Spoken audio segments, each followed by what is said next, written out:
wet and windy and miserable grey overcast Wembley, right by Wembley Stadium.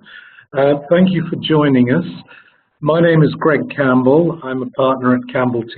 I'm joined by my colleague John Slade, who's a director, and we are going to talk about the implications of the Grenfell Tower disaster, which took place in the middle of June, as you will be aware, in which tragically 71 people died. We are running this webinar in conjunction with EFL, the European Federation for Living. We'll say a little bit more about EFL later on. For those of you who don't know Campbell, we are a multidisciplinary management consultancy working mainly across the UK and Ireland, especially in the housing field. We have, I think it's fair to say, particular knowledge of the Grenfell Tower situation, as a number of our team members have been working since the tragedy on helping the organisations concerned to sort out a number of the problems. But at the same time, we bring a wide focus on housing sector more broadly, particularly in terms of local authorities and housing associations.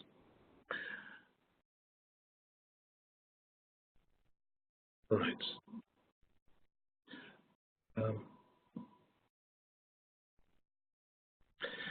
What we're proposing to cover in this presentation is a number of areas. We'll spend roughly sort of 30 to 40 minutes talking through the presentation, and then there will be an opportunity for questions and answers. Obviously, we'll be pleased to see questions. If there's anything that you would like to raise, to comment, or indeed to ask a question, please use the chat box. And I should also say, please use the chat box to let us know if you can't hear us. If you can hear us, that's fine. Just pop in your question. If you can't hear us, please let us know, and we'll make the necessary technical adjustments. So what we're going to talk about, firstly, to what extent is Grenfell a UK phenomenon? Is it something that's specific to Britain or indeed to London? Beyond that, we'll think about the range of implications for housing providers. We want to look at how the Grenfell situation has played out from a number of different perspectives, and then to think about the lessons for social landlords, whatever their nature, whether they're local authorities or housing associations. I should say that we're not aiming to talk about Grenfell specifically, or indeed about technical issues such as what led to the fire. Rather, we want to focus on the wider implications for how social landlords conduct their business. And the other thing I might say by way of introduction is that the webinar is being recorded and it will be available for download afterwards.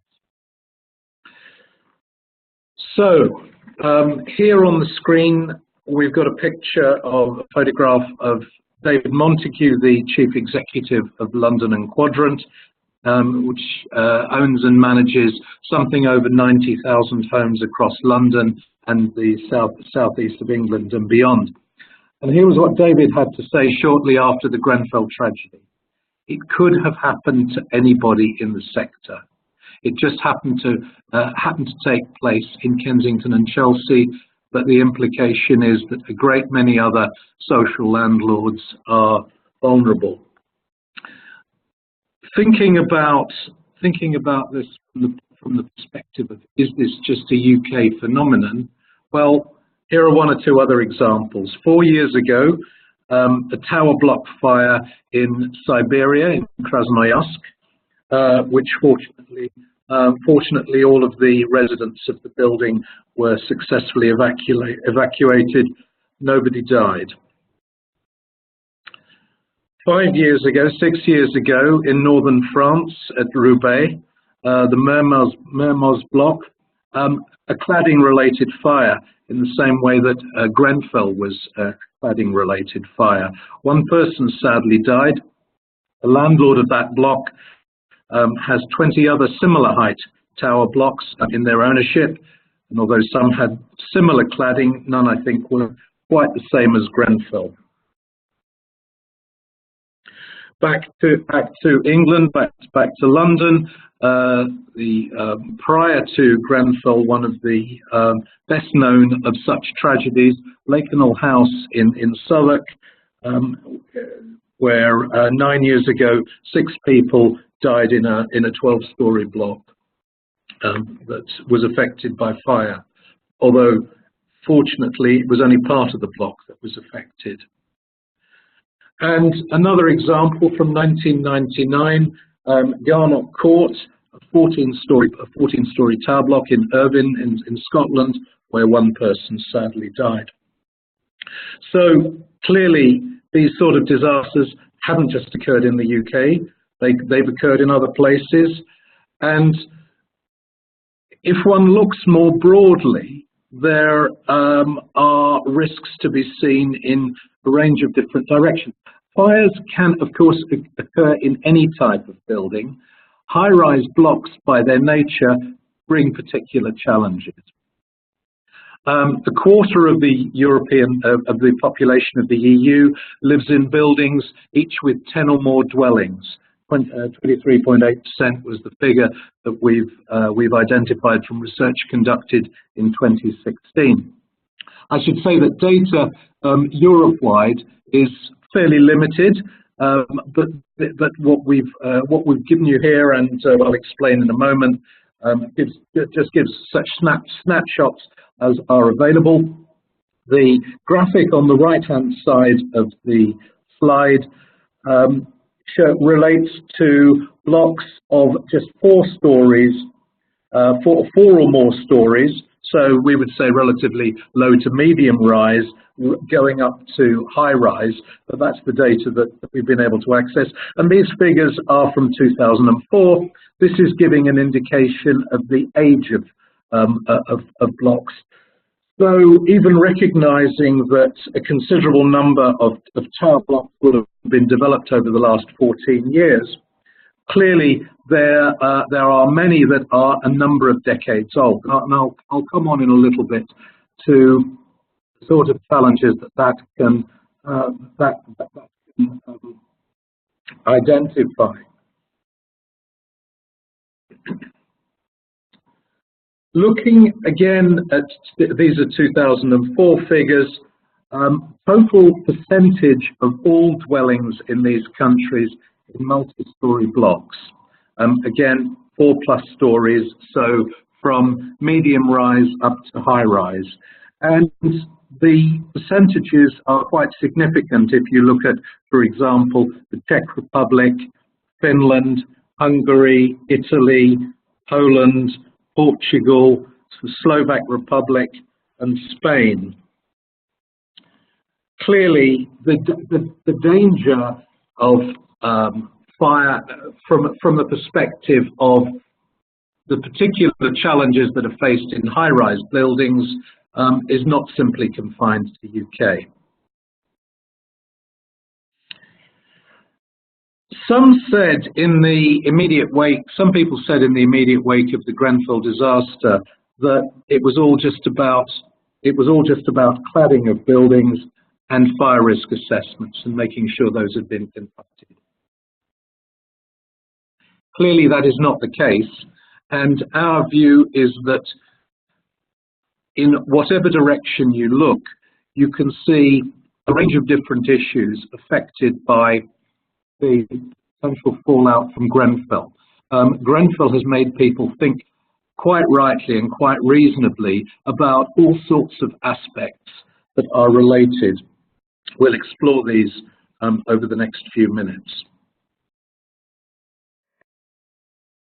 Moving on then to think about the responses to Grenfell. And this is particularly in the first few months following the tragedy.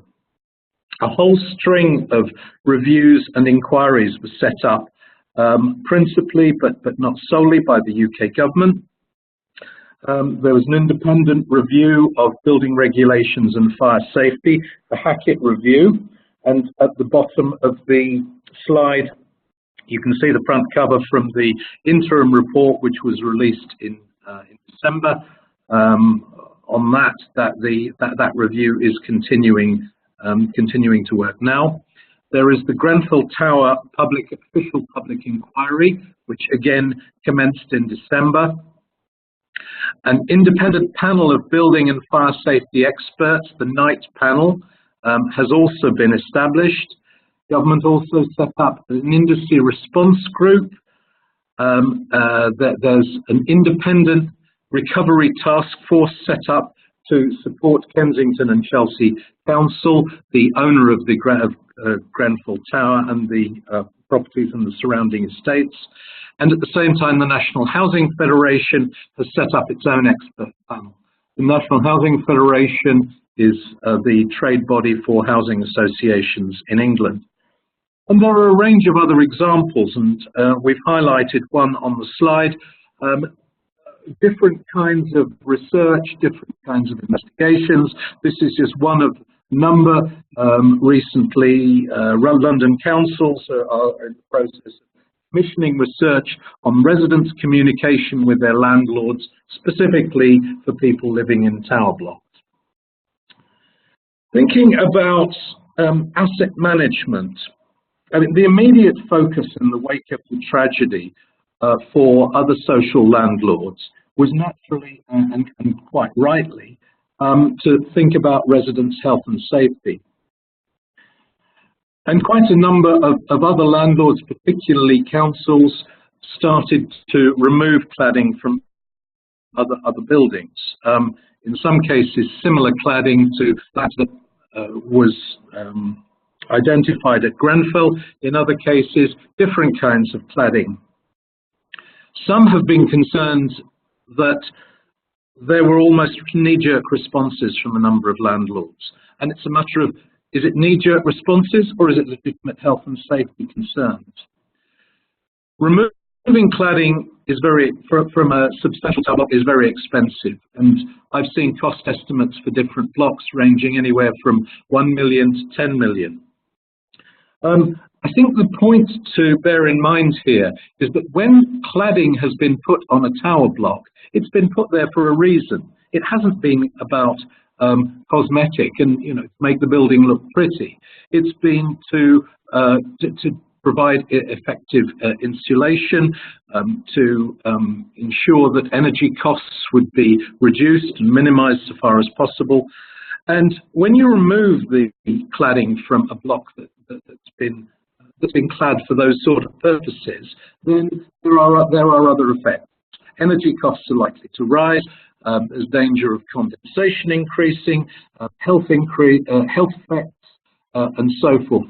And in many cases where one's talking about social housing, the rise in energy costs can contribute to fuel poverty, which has been a significant and growing phenomenon over recent years. Many landlords are going down the route of installing sprinkler systems to existing older buildings. Birmingham City Council, for example, has said that it is installing sprinklers to all high-rise blocks that don't already have that. When one makes changes to an old building that was that was put up under different and former no longer appropriate perhaps building regulations, and the Grenfell Tower was built in 1974. When one makes changes to those kind of buildings, there can be unintended consequences. This is not to say that sprinklers shouldn't be put into these buildings, but retrofitting is always a challenge.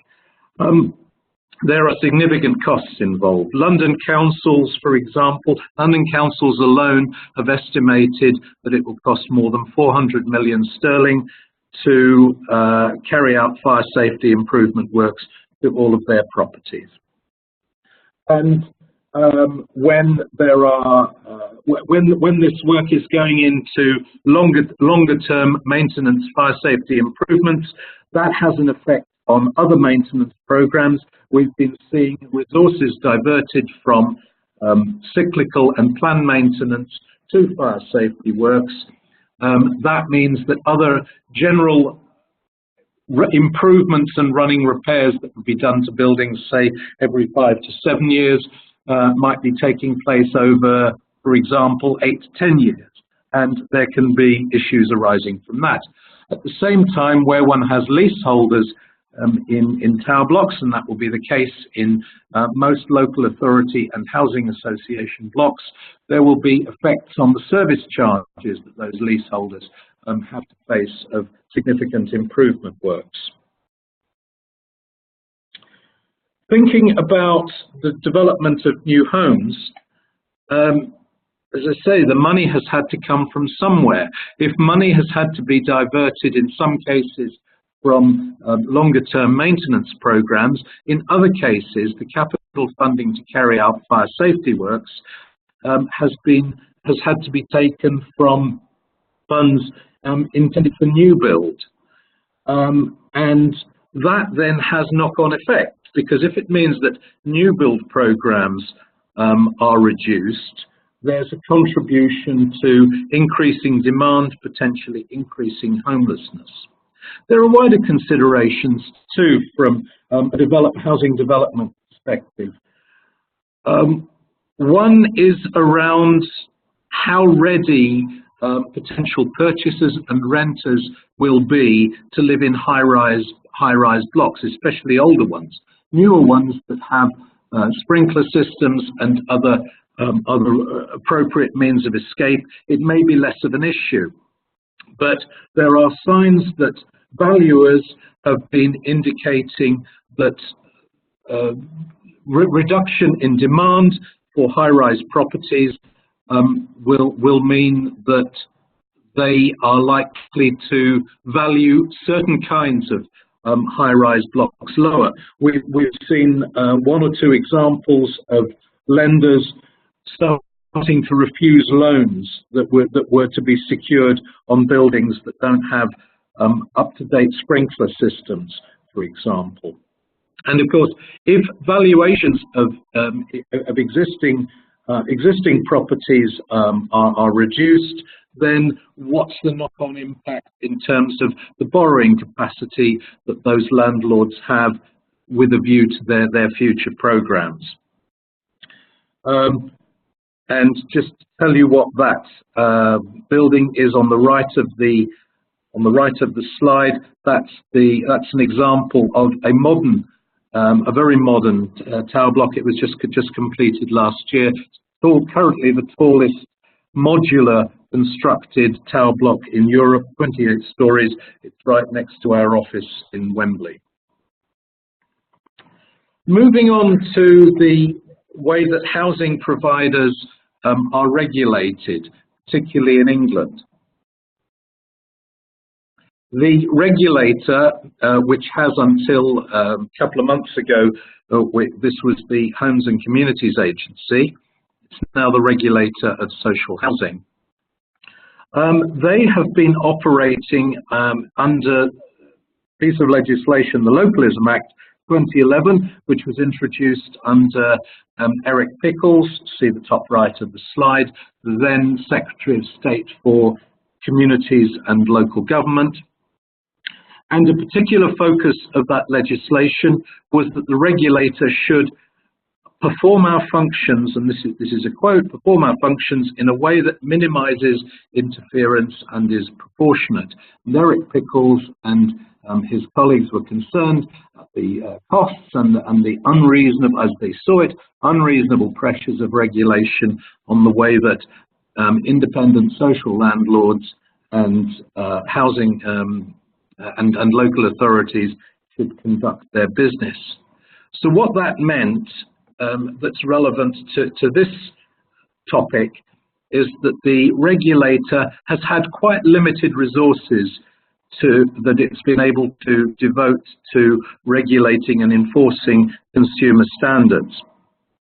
And if you look at the quote in the middle of the slide, the regulator has only been in a position to use its powers in relation to consumer standards if it thinks there's a failure to meet a particular consumer standard has resulted in a serious detriment to the provider's tenants.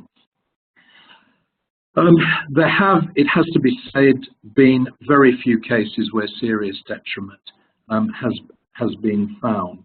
And as part of this regulatory regime, there has been relatively little engagement by the regulator with local authorities. There are particular reasons for that, which I won't go into now, but the regulator's powers have just, as far as local authorities are concerned, have just been confined to consumer standards. Understandably, since Grenfell, the mood has been changing in this sort of area. Thinking about governance and sticking with the regulator. The top right of the slide shows the Homes and Communities Agencies, or former Homes and Communities Agencies, annual publication sector risk profile, looking at the registered housing provider sector. This was published in July, a few weeks after the Grenfell disaster. And it analyses and assesses sector-wide the risks that are faced by the registered housing providers across England. And that addresses the issue of health and safety in three separate parts of the document. Health and safety is always there in previous risk profiles, clearly going right up the agenda. And whereas the regulator has had quite limited powers and opportunities to intervene on consumer standards, they've had much stronger powers on governance and financial viability, which make up the bulk of the what are known as the economic standards.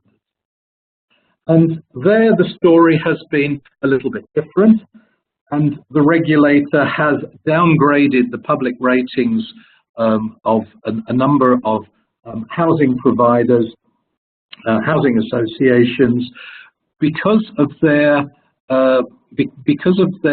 failures or issues that have come to light in areas such as gas safety, compliance, and health and safety. Now, this might sound a little perverse. Should an organisation's governance rating be downgraded where the organisation has failed to ensure that it's got current gas safety certificates for all of its properties?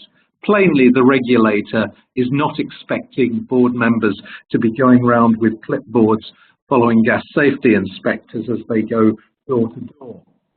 The issue from the regulator's point of view, and this is, if you like, the hook that they've been able to use to get these matters addressed, is around data integrity. Because if a landlord's gas safety certificates were completely up to date, and that was reported to the board, and the board has ensured that the data has been correctly compiled and assessed, then it's in the right position. If a board has had a report that indicates that all of its gas safety certificates are up to date, but the board has not satisfied itself that the data has been properly analysed and that it's been sufficiently triangulated and obtained by appropriate advisors, then arguably it hasn't been doing its job sufficiently from an assurance perspective. And indeed, on this slide, there are a number of social landlords, only one local authority, going back to my point previously about the regulators' quite limited powers in relation to local authorities. These are social landlords that have come to the regulator's attention. In some cases, they've had downgrades in their public ratings over governance. In other cases, it's simply been a matter of regulatory notices over the last few years. The list isn't actually complete. There are two, but I didn't have them to fit on the slide, which were Manningham Housing Association and Bolton at home. But there have been quite a number, and as I say, while the regulator's powers over consumer standards, strictly speaking, are quite limited over the enforcement, they have been able to use the governance route to address various matters. Importantly, the position of residents. Now, residents have, some would say, fallen out of favour over the last few years under the previous government, the 2010 government, up to recent times, up until before Grenfell. And at the top right corner, you'll see a picture of Grant Shapps, who was the first housing minister under Eric Pickles, who, as I mentioned, was the Secretary of State. And Grant Shapps famously said, "The TSA is toast." The TSA was the then regulator, the Tenant Services Authority, and one of his concerns, as expressed at the time, was that there was far too much focus on consumer standards, the role of residents and so forth, and what the focus all needed to be about, and this was reflected, as I said, in the 2011 Localism Act, that it should be about governance and financial viability. Alongside that reduction, if you like, in interest from top levels in areas such as resident involvement, resident engagement, funding from government was cut to various national tenant bodies, there, the Tenants of England, also TPAS, the Tenant Participation Advisory Service, and others. And it became common for many social landlords, housing associations in particular, if you like, to see a downgrading or a reduction in resident involvement in governance. And that's meant residents, in a number of cases, not represented on the boards of organisations, but also which might not in itself be a big deal, provided that there is the opportunity for residents to engage effectively in other parts of the government framework, or in terms of looking at how services are delivered on the ground, except that those other routes have not always been available in quite a few landlords. What we've been seeing over the last 7 months since the Grenfell tragedy is a changing of the mood. There is a sense that resident voices are now being heard in a way that they weren't in the past. Regeneration programs have come much more back into the spotlight. There's a picture on the slide in the bottom right of Haringey Council's Haringey Development, proposed Haringey Development Vehicle, which has been the subject of a lot of attention. Dispossession is a film that has been working its way around the country, claiming that there has been a social housing swindle, in the sense that social landlords have become remote from their tenants, particularly, it is said, playing out in terms of major regeneration programs. It's not for me to comment on how fair these sort of comments are, but they are indicative of a wider mood that's out there around the country. Where has government been in all of this? I've mentioned the range of reviews and inquiries that have been established in the main set up by or on behalf of the government. But the government has stuck to the line that fire safety and health and safety are the landlord's responsibility. There has been criticism of the limited scope of the Grenfell Public Inquiry, which has been said to be too narrow, and some people have said that it shouldn't just be about looking at the prevailing issues surrounding the fire itself.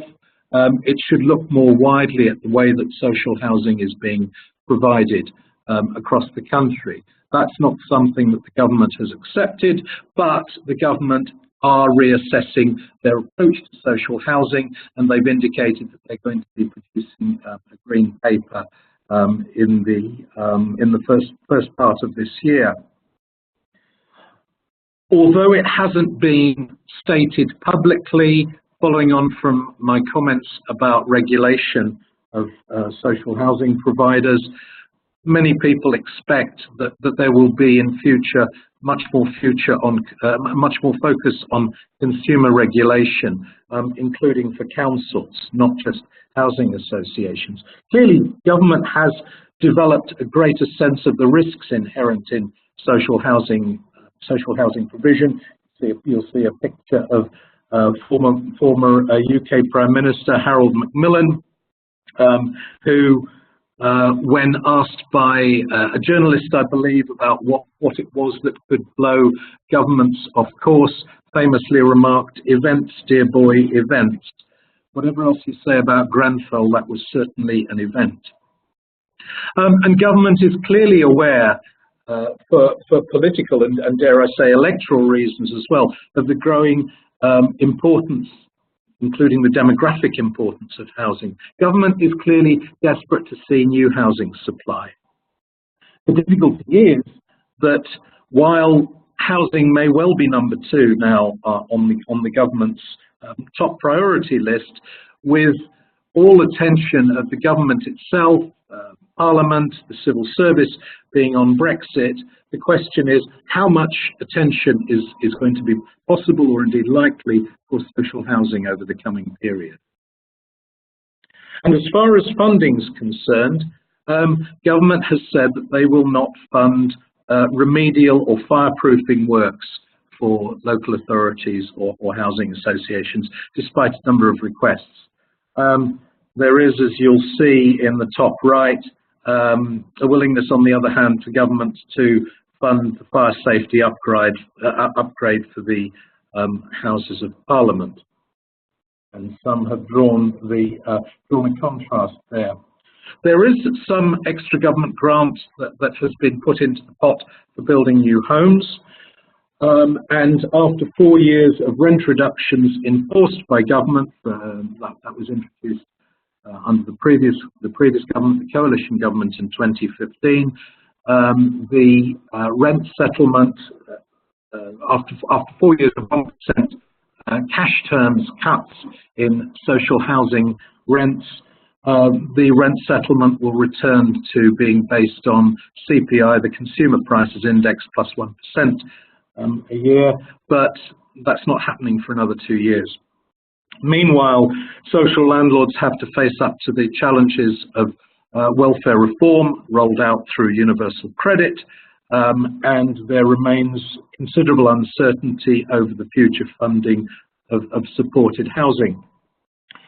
And bearing in mind that with the current situation in the UK economy being what it is, there is a lower tax take than expected. We will see further figures shortly, but that's the expectation. And with considerable uncertainty over Brexit, the prospects for new substantial funding for social rent housing look pretty limited.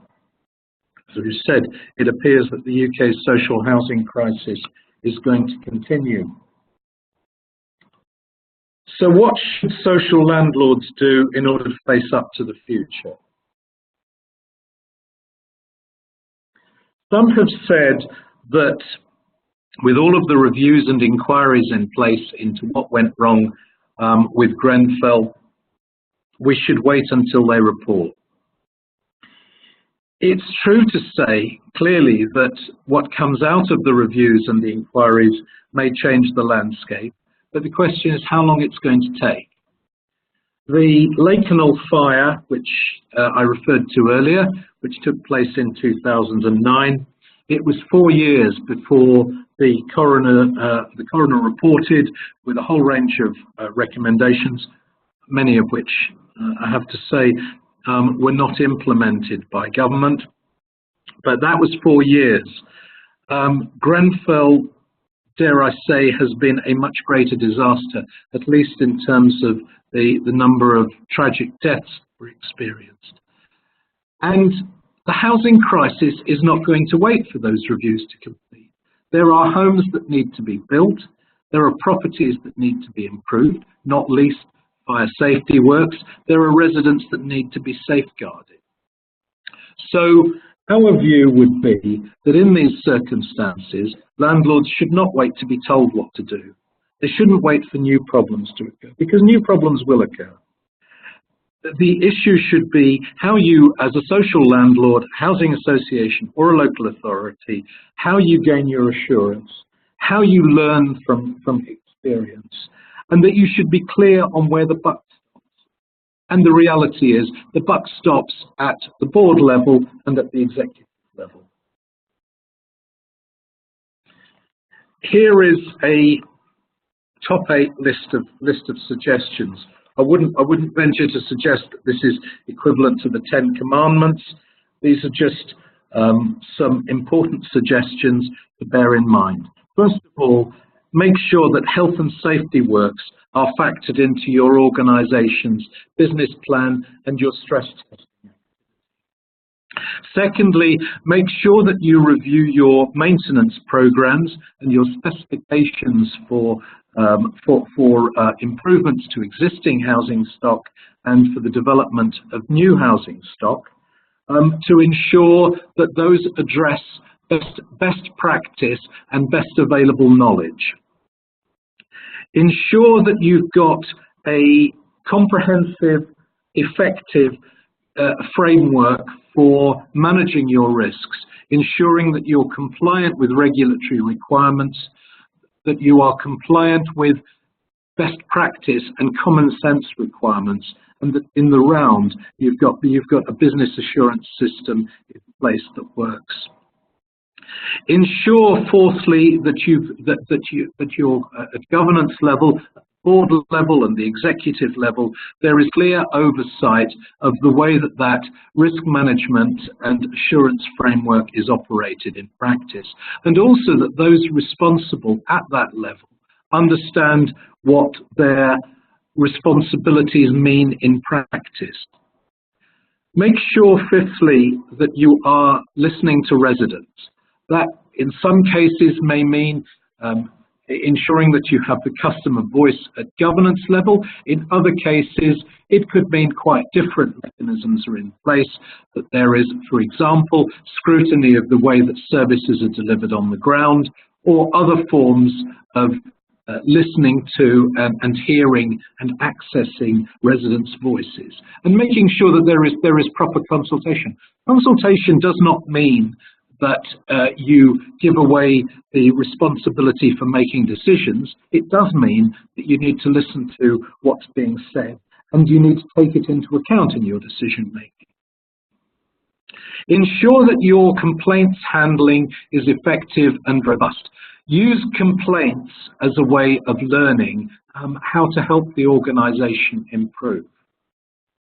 Share best practice. There is an awful lot that is going on out there where social landlords of different kinds should be getting together to share information, to share resources, to work together. It might mean comparing data, comparing solutions that have been identified, sharing procurement or commissioning of particular goods and services. There is a lot of that going on already, certainly across the UK. There is scope for a lot more to be done. And that again is an area where there could be wider application going beyond the UK. And our last suggested point on the list is that you look for areas to innovate in order to improve your service delivery and support your tenants. But of course, innovation doesn't mean treating people as guinea pigs. Before you go live with a particular system or improvement, test to make sure that it is capable of being implemented and that it isn't bringing other unforeseen consequences in its wake.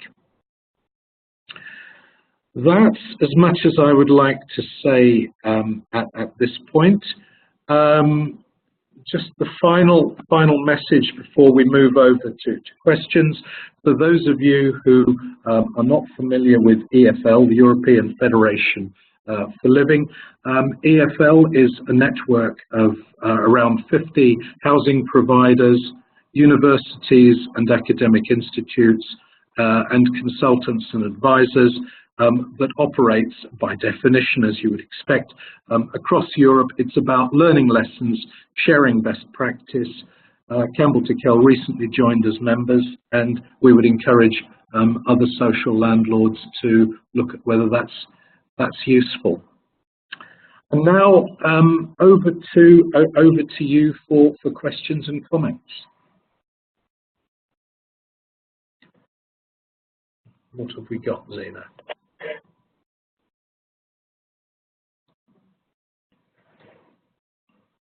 No questions or comments. John, what would you, anything that you would like to add?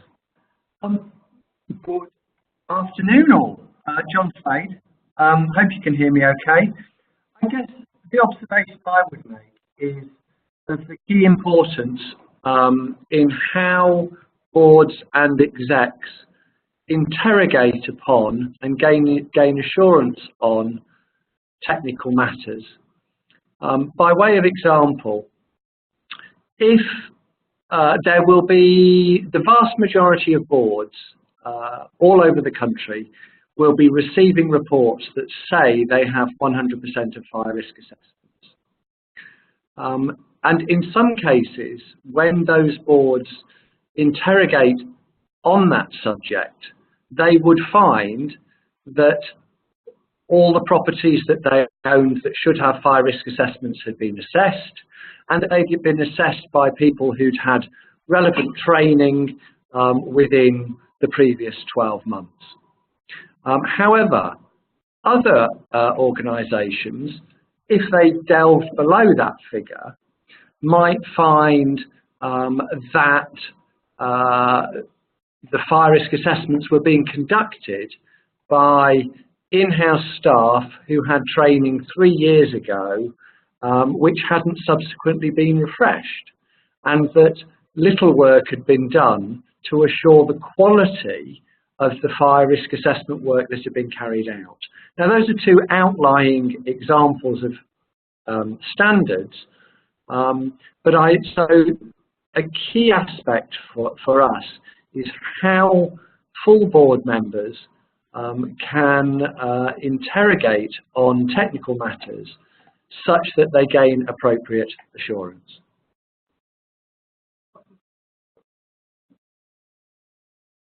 Thanks, John. We've got a number of questions coming through, and we're just trying to line up the technical aspect of this end. There was a question which I saw a moment ago from Neil Brand about whether the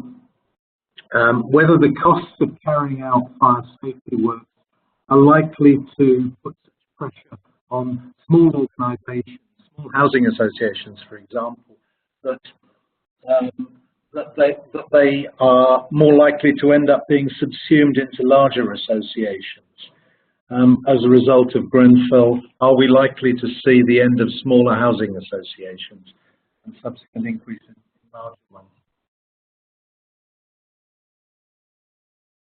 The costs of compliance are substantial.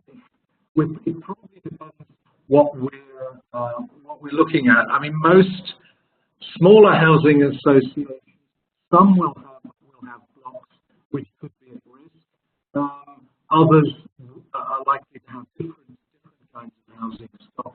It's going to be a matter of assessing on a case-by-case basis, but undoubtedly many smaller organisations will add this to the list of the sort of pressures and challenges they face to deliver value for money, to meet regulatory expectations.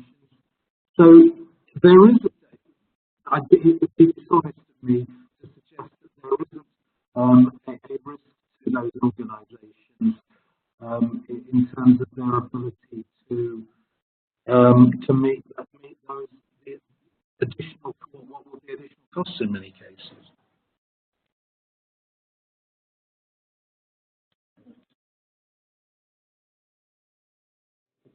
we have a bunch of questions now, so we're just quickly scanning through them and we'll be back momentarily.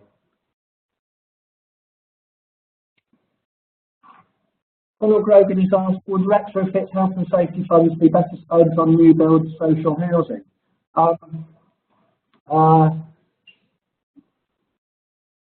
think it's a question, the answer to which is of no consequence in a way, in the sense that where organisations have got residents living in existing assets, unless that asset is in a position where taking it down and replacing is better than retrofitting a solution, the retrofitting is going to happen. I think we've already seen cases where the extent of retrofitting is a subject of debate between registered providers and the government in terms of funding, and councils and the government, because the council is taking one view of that which should be the work that should be done, and government has turned down funding on the basis that the works are preferable but not essential. So I think there will be debate about the extent of the retrofitting that is necessary as a bare minimum, and that which happens above that line, but whether that happens or not in a way is a non-question, because in the vast majority of cases the retrofitting costs are not going to be such that taking the asset down and replacing it is a viable option.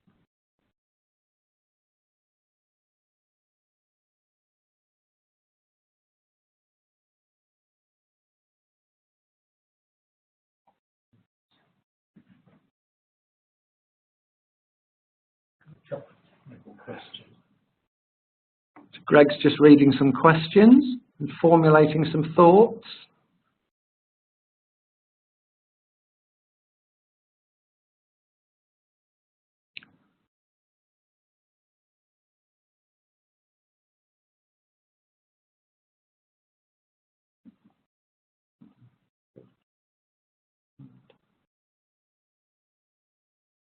So we have a question about from Conor Grogan, as a landlord in a block of flats but not the freeholder, to what extent and methods would you go to ensure compliance with current and potentially future fire risk orders? Well, I guess our view on that would be to take recourse initially to the nature of the agreement between freeholder and leaseholder, and see where responsibilities lay for the issues that you're inquiring about. Naturally, well, freeholders typically will not object to works that improve the condition of their asset that are done by a leaseholder, even if the leaseholder is choosing to pay rather than having to pay under the terms of an agreement. I think it's a matter for negotiation between the two parties. I think it's unlikely. Well, freeholders will not want to be on the wrong side of that argument when the health and safety of residents is at risk. But nonetheless, those are going to be challenging interactions to determine where responsibility lies and how costs might be borne by one or both sides and what the split might be.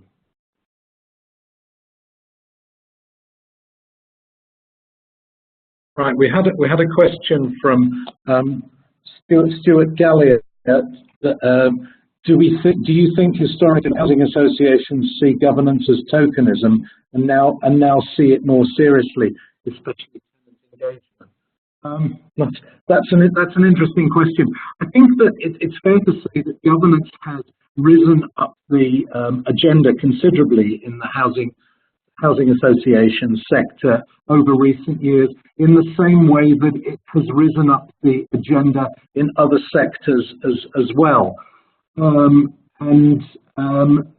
there is much more of a focus than used to be the case. I mean, historically, people have talked about whether this is fair or not. The old joke was that many housing association chief executives treat their board members like the proverbial mushrooms, keep them shut away in the dark, and every so often open the door and dump a load of muck on their head. That is no longer the case, and has not been the case for, I would say, at least the last 10 years. Governance has been recognised, and all credit to the regulator for aspects of this. The regulator has been pushing that it expects and requires boards to be in control of what their organisations are doing, not obviously to get involved in a day-to-day delivery sense, but in terms of setting organisational strategies and reviewing how those are being delivered in practice. As far as residents are concerned and tenant engagement, it's something that I think it's intrinsic to the way that certain organisations operate, and one could pick examples of community gateway housing associations or co-ops and so on. But even many of those organisations have struggled with the right way of ensuring that tenants and residents are engaged effectively in governance. Different organisations have taken different routes. Some have said it's about having residents on the board. Others have said it's about having residents on customer services committees or equivalent. Others still have said it's about involving residents in monitoring service delivery on the ground, and in some cases that might involve not just going round on estate visits, for example, with maintenance contractors, but also being involved in selecting maintenance contractors, or otherwise providing an in-depth scrutiny function on the way that services are delivered. So I don't think there's any one model that is going to be right for all organisations. It's going to be a matter of what's going to fit the individual organisation and the individual circumstances. What I would say, though, is that it is incumbent on each organisation's board to ensure that it has mechanisms for hearing the voice of tenants and residents in relation to the way that services are delivered, and indeed in relation to the way that significant changes in services might be planned, such as on regeneration programs. There was a question about data quality and whether we knew of exemplars of data quality. I think that's a good question, but it's a tricky one to answer. Not least because every provider believes they have good data quality until they find that they haven't. And indeed, there was a rash over the last 3 years of providers who found that the issue with their gas safety, for example, was not the quality of work done when they did turn up to do a gas safety inspection, but it was whether or not the property existed on their database at all. And my answer would be that every provider has a network of systems and databases that hold data about their assets, and that there are occasions when properties need to enter those databases and systems because they're new, or exit because they are no longer in management. And what you're looking for is integrity across those systems. And if I was an exec team member or a board team member, I would want to understand how that was managed.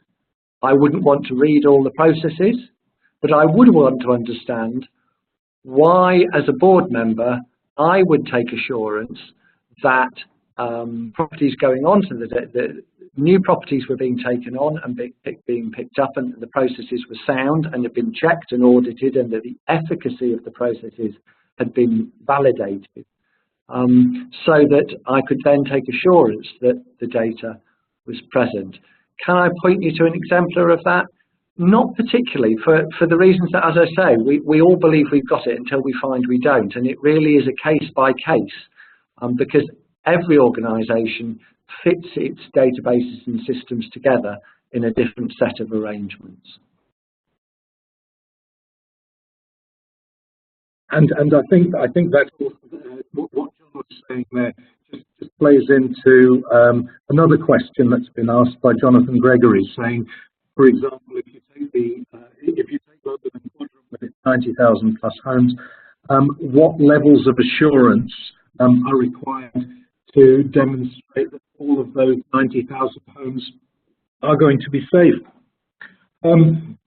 If an organisation grows, it needs to make sure that its systems for compliance and for managing and improving data, for triangulation of the information it gets, is capable of providing that assurance. Otherwise, some would argue that it would be irresponsible to carry on growing.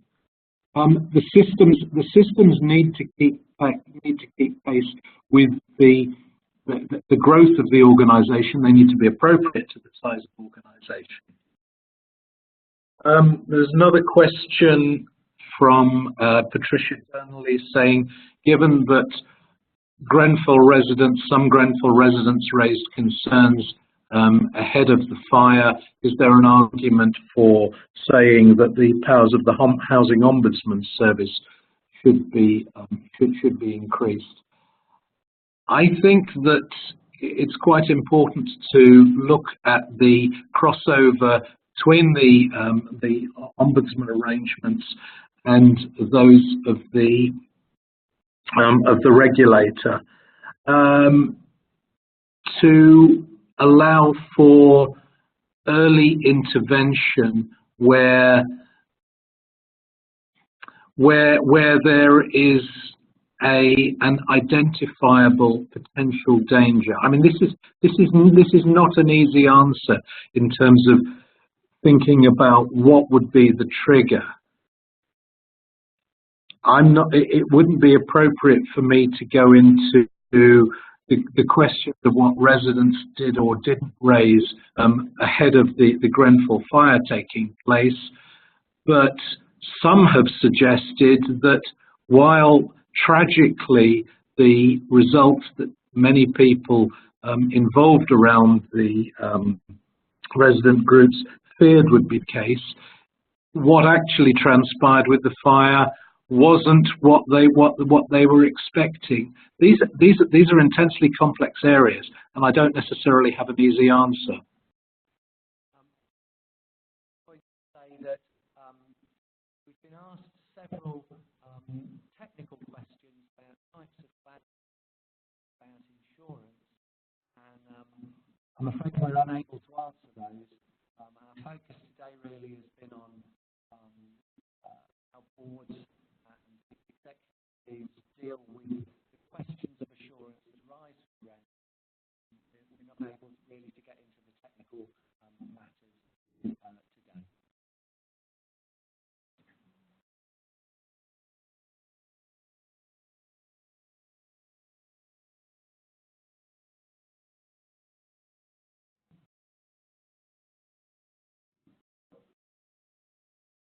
We've been asked various questions about fire risk assessments. I think that I was on a panel a little while ago with the Mayor of Hackney, and it was just after Hackney Council had taken the decision to publish all of their fire risk assessments and to put all of those online, which I think caused consternation in some other substantial landlords on the basis that there would be an expectation locally that they should be doing the same. I have to say, I think that Hackney's decision, it was Philip Glanville, was talking about it, the Mayor. Hackney's decision was a brave one, but an honest one, and I think it was the right way forward. I think that residents, and especially in the present circumstances, especially in high-rise blocks, should have an entitlement to certain kinds of information.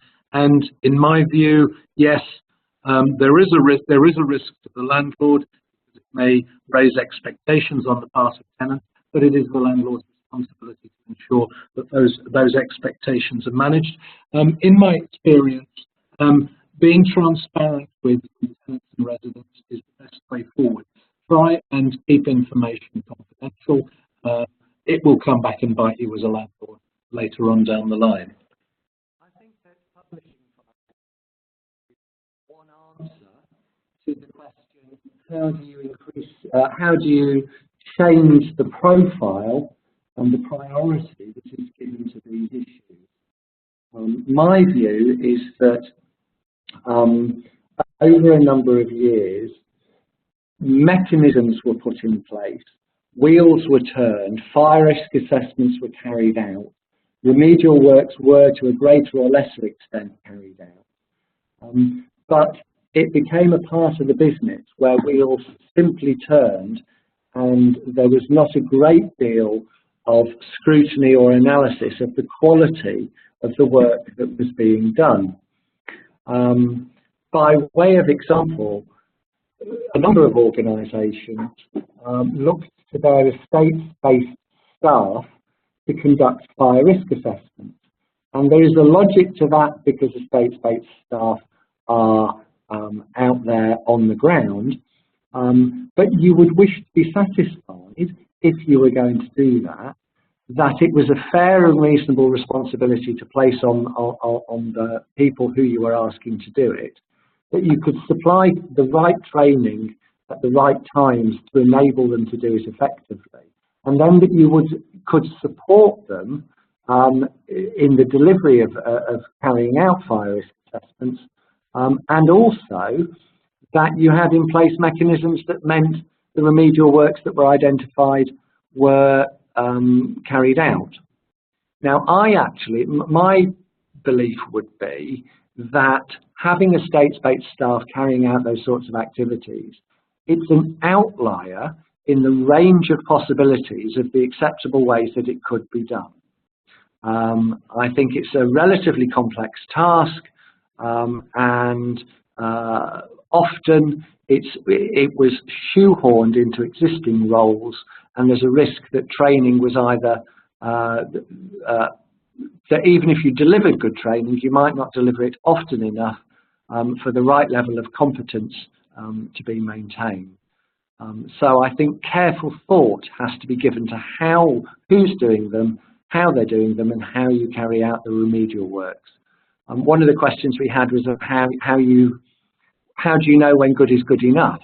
And the simple answer to that is, would a reasonable non-technical person, when they looked at the regime that was in place, would they form a view that it looked sufficiently robust?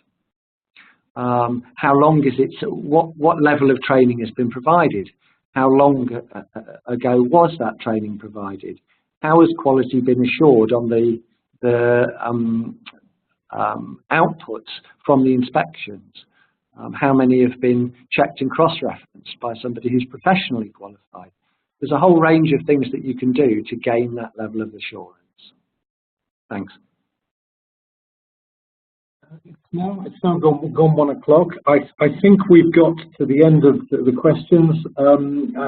As John said, that there are several technical questions that realistically we're not in a position to answer on this webinar, because indeed the focus is on the broader implications rather than on the specifics that relate to Grenfell and the follow-on work that landlords need to conduct in relation to specific blocks. So I hope we haven't ducked anything, but in some cases, as you'll appreciate, there is no clear answer.